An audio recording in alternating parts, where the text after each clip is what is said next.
Hey tubes, what's up? Well, thank you so much for tuning in today's awesome vlog. Curious on what I'm doing today in my awesome room. Today I'm going to talk to everybody about my homemade electrical projects I make for myself and basically use for testing things as well.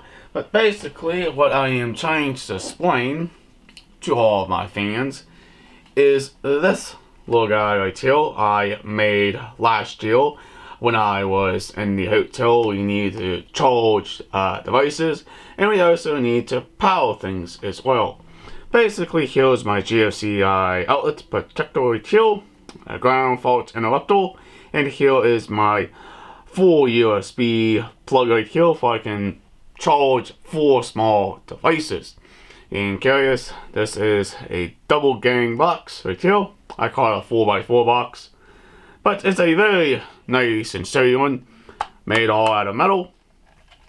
And of course, here is the 14 gauge extension cable I'm using on this system. And yes, I do have this string leaf right here, and that's what I'm using too. But I'm going to test with a couple of different tools you can actually buy at your local hardware store, like AC voltage tester, a AC outlet tester, and also a multimeter to check everything to make sure this is wired properly. And we're going to take this device apart and see how this thing actually works. Let's go and have some electrical fun. And by the way, stay safe when you're working on electrical, because it can be quite dangerous. Alright tubes, let's just talk about the common tools you can actually get down at your local hardware store. And let me just explain about this one here.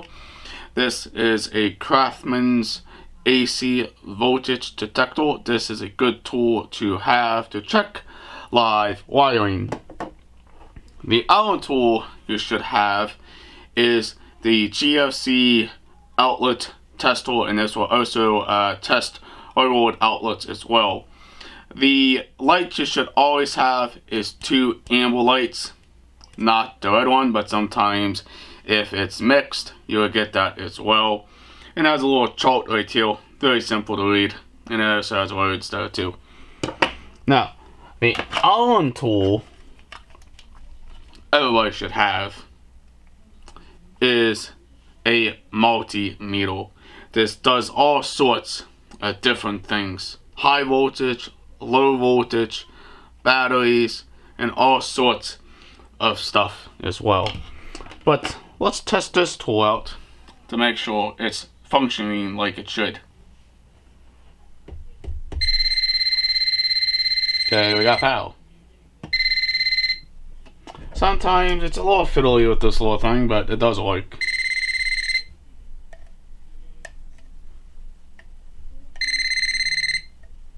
I know, I should have got a better one, basically. And let's test this one in the next clip.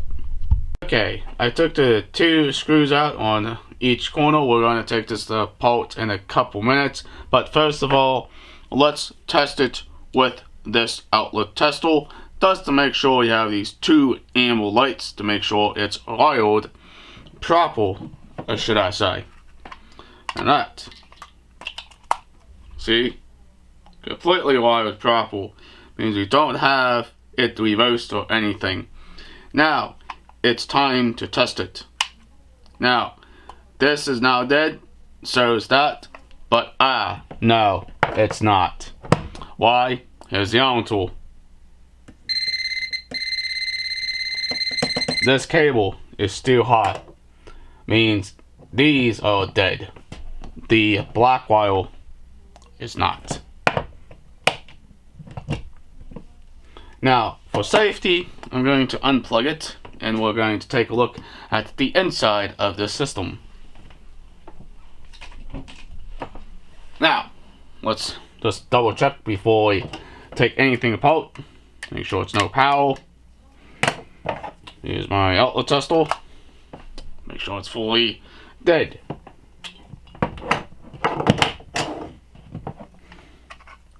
let's take a look on the inside of the electrical box.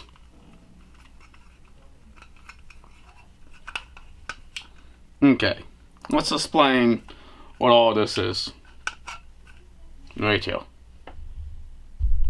If you're curious on what is in this electrical box right here, basically here is my incoming power line going into the electrical box right here. Okay, you can kind of see here is my hot going directly to the line input of the GFC. And of course here is my neutral going into the GFCI outlet. And basically here is the hot going to the load, going to the hot of this device. Here is my neutral, same thing, off the load, going into this USB charging station. Now the important thing you should always hook up first is the ground cables. Here is the ground, it's the main ground. Again, you can kind of see I have it split off right here. I also have it bonded to the box. You can kind of see that green screw right there. That means this box is bonded. So is these two devices right here. Basically, there's what the front of it looks like. Now, let's do some more testing with the multimeter just to make sure everything is correct with this system. Some of you are going to say, Chris, what does the multimeter do for you? And I'm going to explain what this multimeter does. Basically, you can see it's a digital display. Of course, I have it on AC, about 200, basically. And what we're going to be doing today is we're going to be checking the voltage to make sure we're getting the correct voltage from this GFC. Okay, could put it there and there. There's the voltage right there. Okay.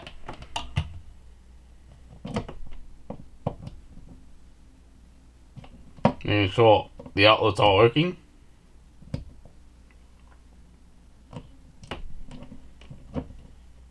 Okay, let's check the ground as well. Ground has good voltage.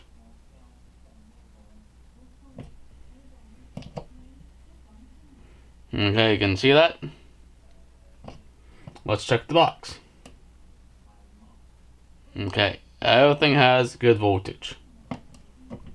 Okay, means this multimeter does come in handy for all sorts of interesting stuff, making sure we check everything on this unit.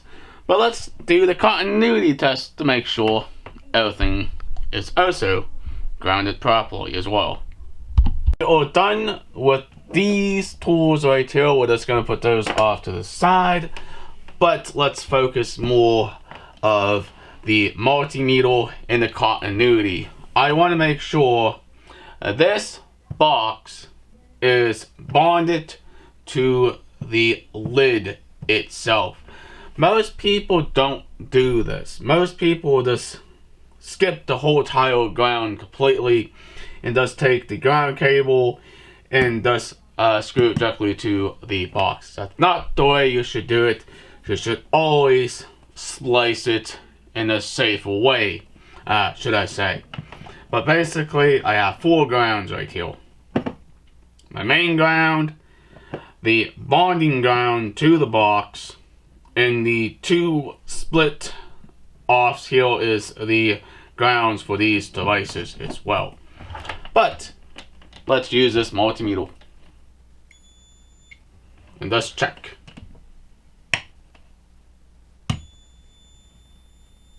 That is a good bond right there. Now, the other way to test something is let's test the oath. This round prong right here.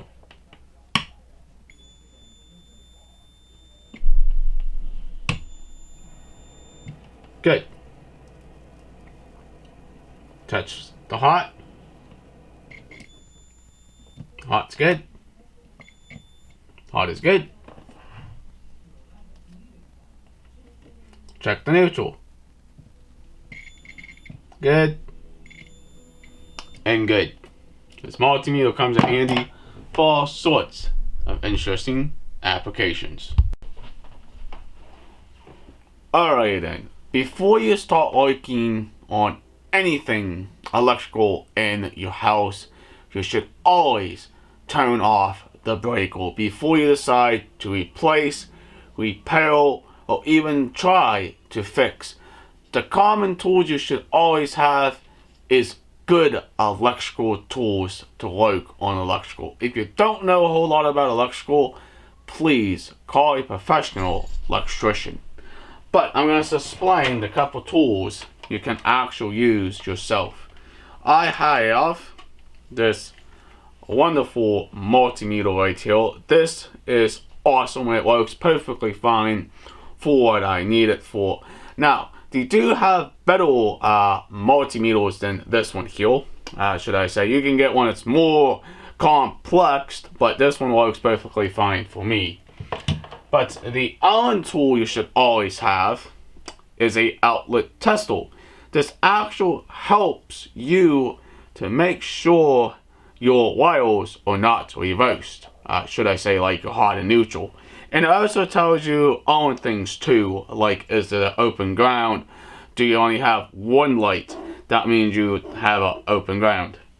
Now, the other tool you should have is a AC voltage detector. This is also a known tool, basically. Okay, 3 tools most people should have: multimeter, outlet tester, and a voltage detector as well. But basically, anytime you work on projects, please be safe. It's anything like building this small charging station right here for different small devices, and also old AC devices as well. But again, just please, just do it the safe way. Alright, if you guys enjoy this supporting this channel, please hit that subscribe button. Leave an awesome comment down below. Please like, please share. Peace out. Well, please see you in the future vlog. Catch you later.